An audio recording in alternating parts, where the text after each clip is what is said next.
जय हिंद दोस्तों, finally CGL 2025 का नोटिफिकेशन आउट हो चुका है और इसकी जानकारी खुद मेरे भाई एसएससी के वेबसाइट पर आपको जाने को देखने को मिल जाएगी। एसएससी की जो नई वेबसाइट है ssc.gov.in, आप जब वहां पर जाओगे तो नोटिस ऑफ मेरे भाई सीजीएल 2025 आ जाएगा। यहां क्लिक करके नोटिफिकेशन डाउनलोड कर सकते हो और यहां क्लिक करके नोटिफिकेशन को देख सकते हो। तो जब आप यहां पर क्लिक करोगे तो ये आपके सामने इस तरीके से पूरा नोटिफिकेशन खुल करके मिल जाएगा, जहां पर सारी महत्वपूर्ण जानकारी उन्होंने दे दी है। तो ये वीडियो के अंदर में हम आपको कंप्लीट डिटेल बताने वाले हैं।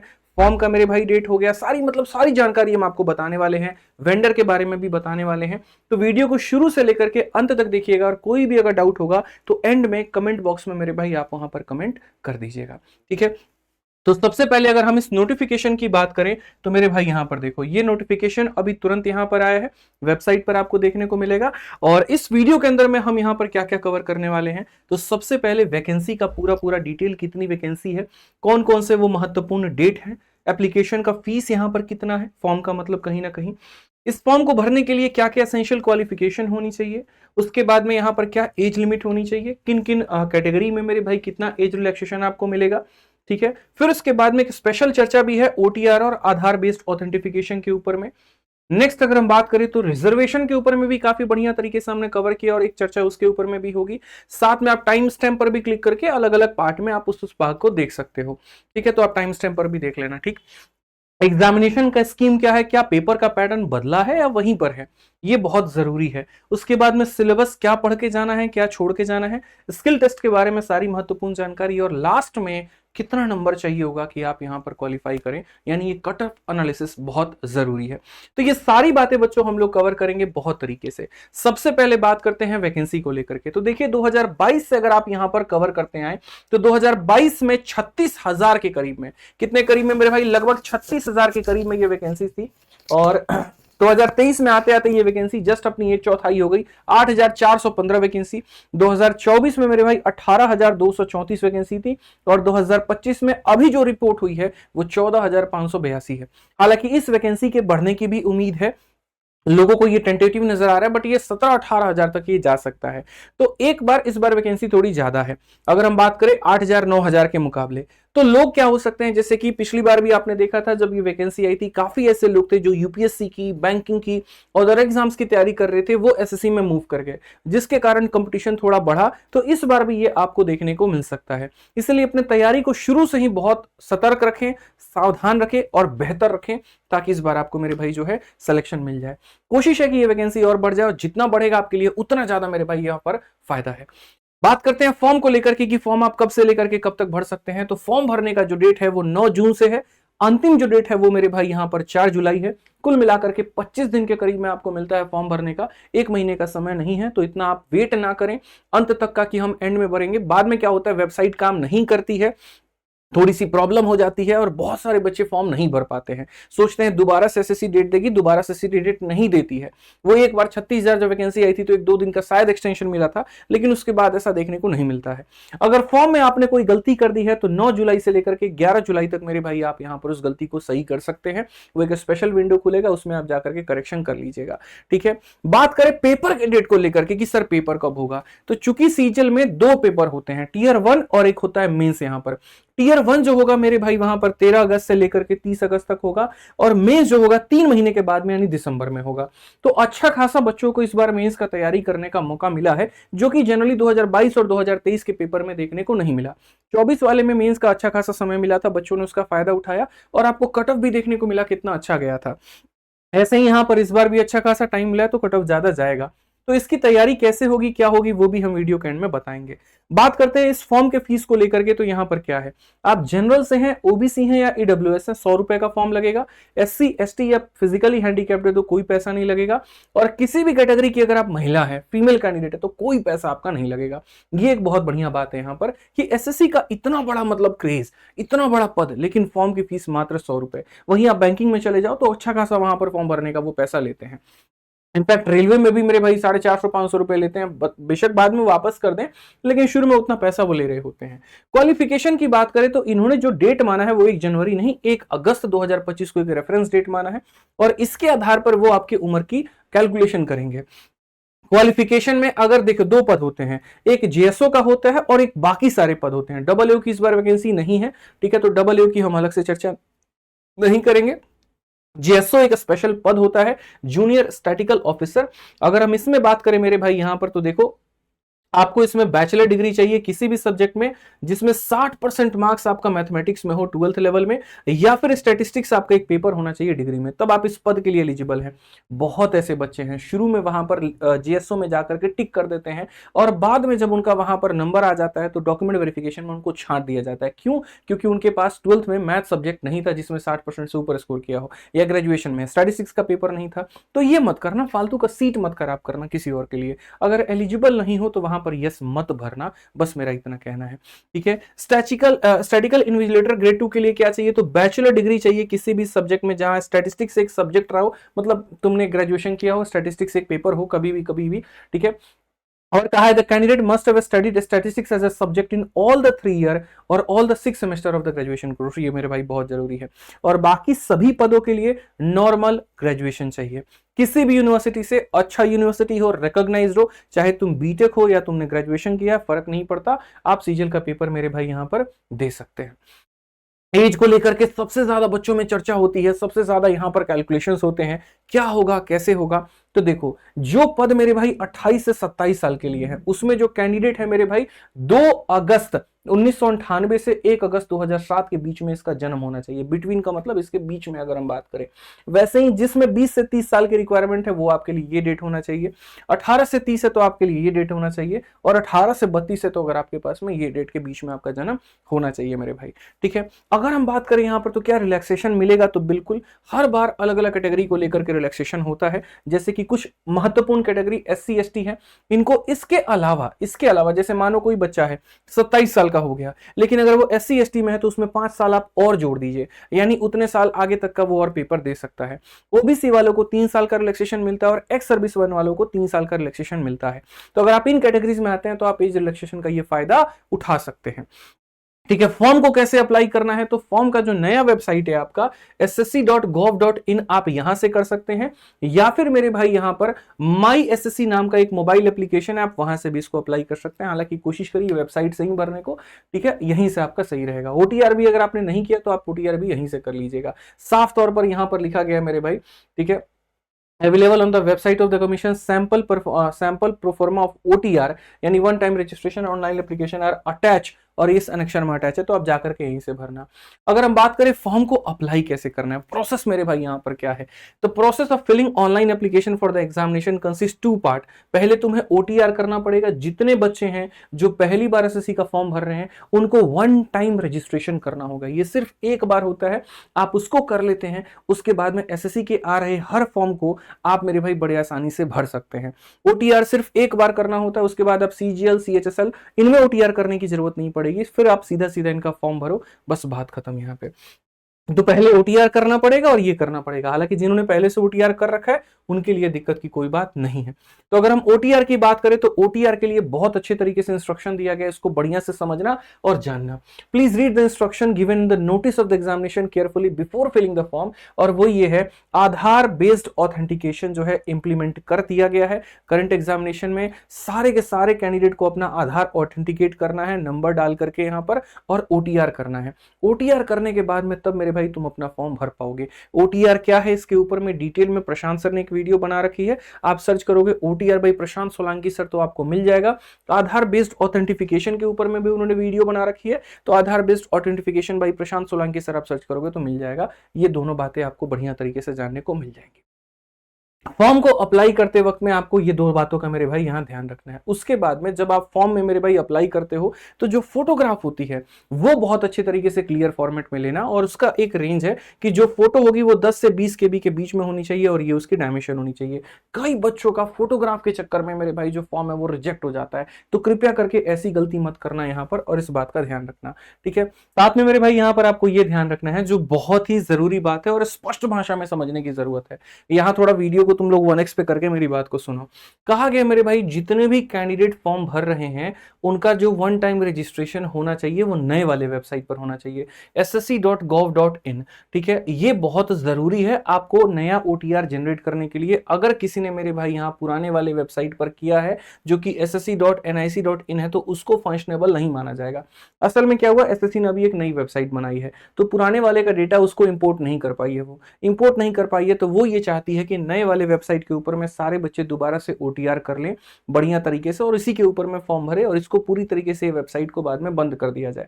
तो आप लोग इस बात का थोड़ा सा ध्यान रखें। उसके बाद में अक्सर क्या होता है कि जैसे मानो फॉर्म भरते वक्त में फोटो थोड़ी ब्लर हो जाती है या सिग्नेचर थोड़ा गड़बड़ हो जाता है तो बाद में बच्चों का फॉर्म रिजेक्ट कर दिया जाता है। यहां पर एक एसएससी ने छूट दिया है कि जो बच्चा आधार बेस्ड ऑथेंटिफिकेशन कर लेता है, ठीक है, तो अगर कहीं पर उसका फोटो अगर मानो ब्लर है या उसका सिग्नेचर ब्लर है तो उसका फॉर्म रिजेक्ट नहीं होगा। ये एक बहुत बड़ी राहत बच्चों को मिल रही है आधार बेस्ड ऑथेंटिफिकेशन करने पे कि will not be rejected on the ground of that. उसके अलावा अगर मानो तुम सेंटर लेट पर पहुंचते हो या सेंटर पर जाने पर तुम्हारा कहीं फोटो वोटो में कोई दिक्कत होती है तो वहां तुम्हें बढ़िया तरीके से कोऑपरेट किया जाएगा, कोई इशू नहीं होगा क्योंकि तुमने आधार बेस्ड ऑथेंटिफिकेशन कर लिया है।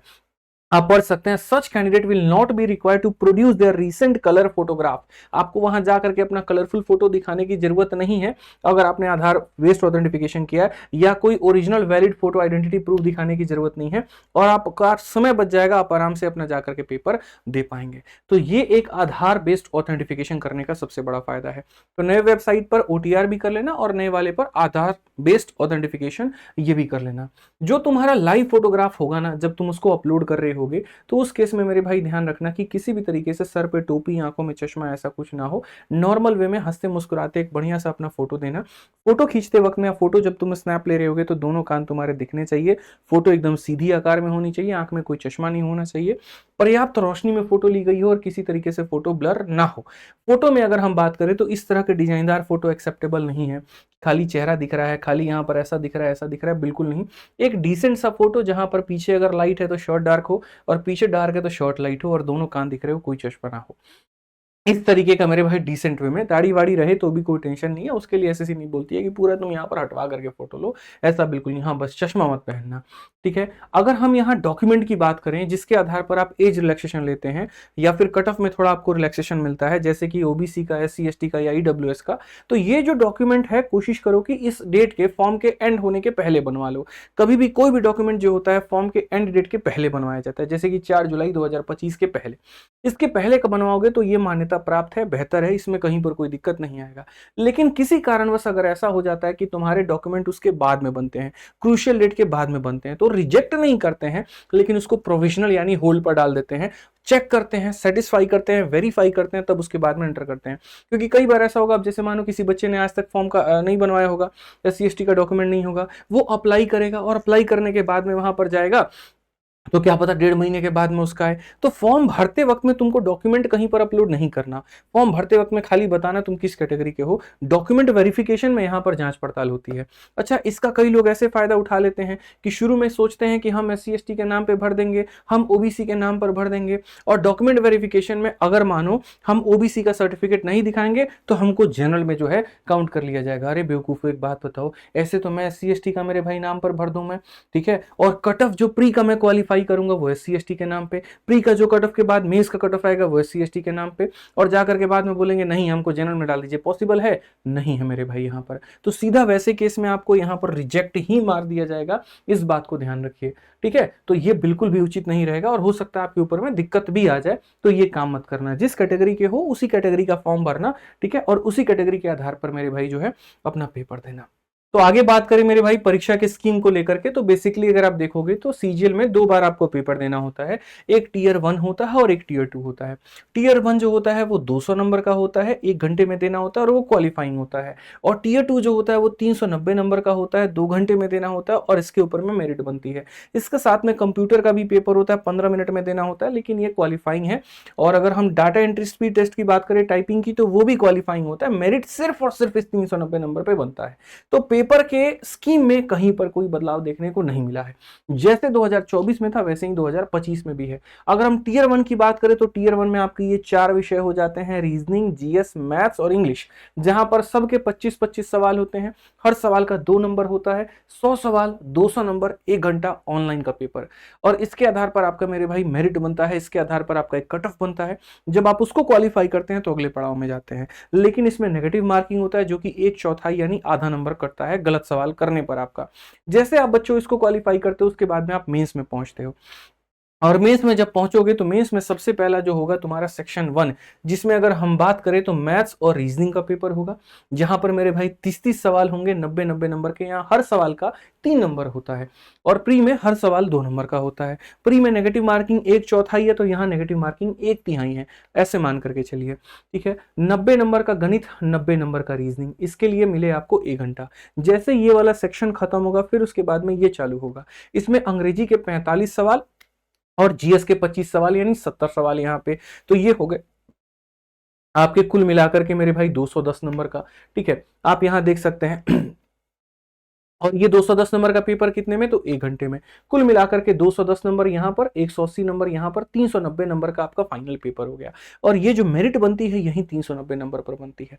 जैसे ये आपका खत्म होता है फिर उसके बाद कंप्यूटर का टेस्ट होता है, और कंप्यूटर के टेस्ट की बात करें तो 20 सवाल यहाँ पर आते हैं, हर सवाल वहीं 3 नंबर का 60 नंबर का ये पेपर होगा, 15 मिनट आपको दिया जाएगा और ये क्वालिफाइंग होता है। फिर कंप्यूटर के बाद में फिर आपका टाइपिंग होता है, वो भी 15 मिनट मिलता है और वो भी क्वालिफाइंग होता है। 27 वर्ड पर मिनट के आसपास में लगभग यहाँ पर आपको चाहिए होता है। तो प्री देने के बाद मेंस में एंटर करते हो, मेंस में तुम मेरिट बनाते हो, और मेरिट बनाने के बाद में तो मेरे भाई तुम्हारा फाइनली सिलेक्शन हो पाता है। अगर हम इसमें मोटा मोटी मैथ्स के सिलेबस की बात करें, क्योंकि जो हमारा विषय है वो मैथ्स है, तो मैथ्स में आपका ये पूरा टॉपिक हो जाता है जो आपको पढ़ना है। ये अरिथमेटिक का टॉपिक है, percentage, profit loss, discount, simple interest, और ऐसे ही तरीके से जिस तरीके से एसएससी के नोटिफिकेशन है उसी तरीके से हमने कंप्लीट वीओडी बैच या चैंपियंस बैच में पढ़ा रखा है, तो आप वहां से कर पाओगे। बेसिकली मैथ्स में 2 भाग होते हैं, पूरा ही अरिथमेटिक है, पूरा ही एडवांस है आपका। इस तरीके से आपको पढ़ना है, और कुछ अदर चैप्टर हैं जो दोनों से थोड़े से परे हट करके हैं, इनसे भी क्वेश्चंस आते हैं, जिसमें प्रोबेबिलिटी और स्टैटिस्टिक्स में मेन से क्वेश्चन आता है, प्री में नहीं आता है, तो पढ़ करके जाना। तो मैथ्स का अगर आप कंप्लीट मेरे भाई करना चाहते हो, वन स्टॉप सॉल्यूशन है। एक तो हम आपको यूट्यूब पर करा रहे हैं क्रैश कोर्स की तरह, आप देख लो। सबसे पहले जो भी बच्चे हैं मेरे भाई यहाँ पर अभी पढ़ना चाहते हैं, सिर्फ मैथ्स नहीं सारा का सारा सब्जेक्ट पढ़ना चाहते हैं, मैथ्स है, इंग्लिश है, रीजनिंग है, जीएस है, कम समय के अंदर में पूरा रिवीजन करना चाहते हैं, तो रैंकर्स गुरुकुल यूट्यूब चैनल पर 45 दिन 45 मैराथन के माध्यम से हम पूरा सब कुछ पढ़ा रहे हैं। रोज रात 8:30 बजे मेरे मैथ्स का टाइमिंग है, तो आप वहां पर लाइव हो जाओ। नेट नहीं चल रहा है, ये नहीं खुल रहा है, कोई बात नहीं, ठीक है। हाँ, खुल गया मेरे भाई यहाँ पर। तो ये जो हो गया, देखो 45 दिन 45 मैराथन हमारा ये वाला चैनल पर चल रहा है। हर सब्जेक्ट को बहुत तरीके से पढ़ाया जा रहा है, बहुत अच्छे से पढ़ाया जा रहा है, तो आप इसमें जुड़ करके और मेरे भाई रोज लाइव हो सकते हैं। इसमें मैथ्स का जो टाइमिंग है वो रात 8:30 बजे, और बढ़िया तरीके से हम यहाँ पर पूरा एक टॉपिक आपको पढ़ा रहे हैं, आप देख सकते हैं यहाँ पे, ठीक है। अभी तक मेरे भाई 12 क्लासेस हो गई हैं, 13वीं क्लास लगी हुई है कल, तो आप इसमें लाइव हो जाना, ठीक। इसके बाद बात करें कि जो बच्चा ये सोचता है कि नहीं यार सर जो टॉपिक आप आज से 10 दिन बाद पढ़ोगे मुझे वो अभी पढ़ना है, जैसे कि मान लो मैं अभी अलजेब्रा पढ़ा रहा हूँ, ज्योमेट्री 15 दिन बाद पढ़ाऊंगा, लेकिन आपको अभी पढ़ना है, परसेंटेज आपको अभी पढ़ना है, तो वो चीज़ आप मेरे भाई अपने मैथ्स के रिकॉर्डेड बैच से कवर कर सकते हो कंप्लीट 2x के स्पीड में, बढ़िया तरीके से। पूरा गणित हमने इसके अंदर में पढ़ा रखा है, और इसकी जो वैलिडिटी है वो लाइफ टाइम है। तो बच्चों के लिए हर बार की तरह एक रामबाण ये बैच है।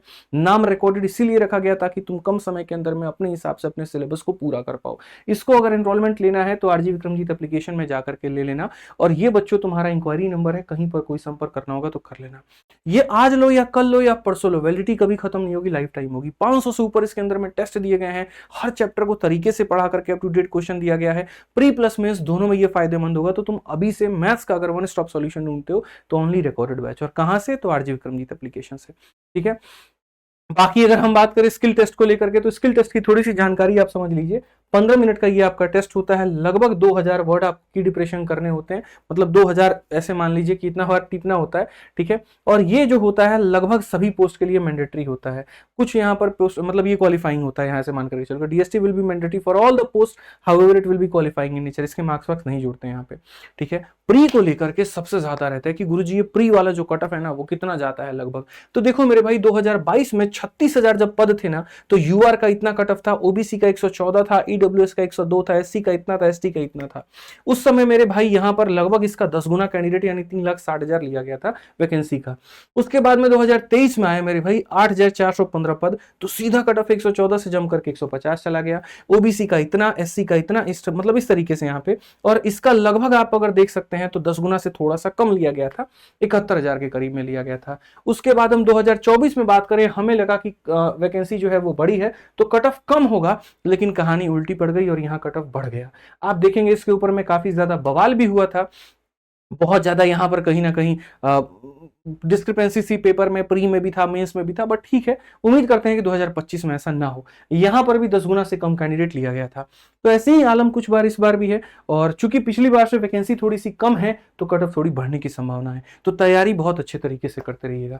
तैयारी में एक डिटेल वीडियो भी हम स्ट्रेटजी के लेकर के आएंगे, जहां पर हम संपूर्ण बातें आपको बताएंगे कि पढ़ना कैसे है, क्या रूटीन रहेगा और कैसे रहेगा। ये तो सिर्फ और सिर्फ वीडियो थी आपके फॉर्म को जानकारी को लेकर के कि कैसे आप फॉर्म में भर सकते हैं, गलती हो गई तो आप यहाँ पर क्या करेंगे, ठीक है। इसके अलावा कोई भी जानकारी आपको चाहिए होगा ना, तो मेरे भाई मैं आपको बता दूं, एक एसएससी ने एक अपना टोल फ्री नंबर दिया हुआ है। ये टोल फ्री नंबर पर आप उनको कॉल करके बाकी जानकारी पूछ सकते हैं। कई बार आप लोग परेशान होते हैं कहां पर कॉल करें, किसको कॉल करें, तो नोटिफिकेशन में मेरे भाई यहाँ पर पूरा टोल फ्री नंबर ये तरीके से मेरे भाई यहाँ दिया गया, आप देख सकते हैं। जैसे ये रहा उनका टोल फ्री नंबर, तो यहाँ पर आप संपर्क करोगे तो आपको जानकारी मिल जाएगी। बाकी बच्चों देखो, अगर तुम्हें प्रैक्टिस करनी है कम समय के अंदर में, तो तुम्हारे लिए यहाँ पर ये एसएससी की सबसे जबरदस्त किताब है, जो कि फॉर्मूला बुक है, रिवीजन का एकमात्र बेस्ट सोर्स। प्रैक्टिस करने के लिए मैथ्स की ये किताब हो गई और जीएस की आपकी किताब हो गई। बढ़िया से आप इसको पढ़िए, बढ़िया से पूर्ण रूप से इसका फायदा उठाइए, और मन में कोई भी डाउट है तो वीडियो के कमेंट बॉक्स में जरूर छोड़िएगा, ठीक है। स्ट्रेटजी वीडियो बहुत जल्दी करके आएंगे, इसी चैनल पर लेकर के आएंगे, तो चैनल को सब्सक्राइब कर लीजिएगा ताकि नोटिफिकेशन आपको टाइमली मिल जाए। मिलते हैं अगली वीडियो में, आज के लिए इतना ही। जय हिंद।